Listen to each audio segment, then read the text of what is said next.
This new movie, Hamnet, that's been released, it is a fictionalized account of the death of William Shakespeare's son and how that inspired him to write the play Hamlet, which is one of Shakespeare's most beloved tragedies.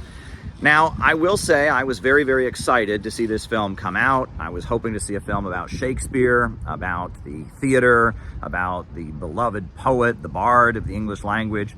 And instead, I got a kind of naturopath, feminist, back-to-the-earth manifesto.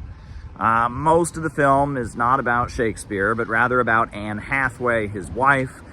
They portrayed her as kind of a naturopath, healer, Wiccan with divination powers.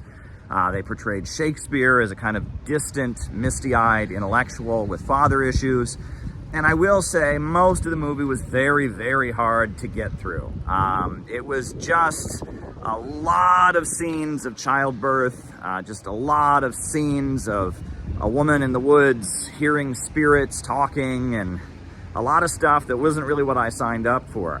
The last 20 minutes of the film were quite enjoyable, and they managed to give it a happy ending, which in reality, there wasn't a happy ending. We know that in the final years of Shakespeare's life, he became less and less fond of his wife. She's the infamous Dark Lady who shows up in his sonnets, and that he famously, in his will, left his wife, Anne Hathaway, his, quote, second best bed.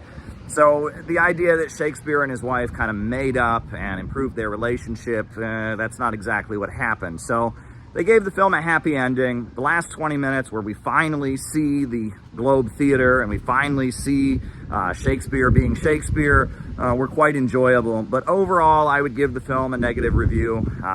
This is the age of woke. This is the age of feminism and LGBT and degrowth and environmentalism, and that's not really what I signed up for. But it's still worth seeing. I don't regret seeing it. The last 20 minutes were certainly enjoyable.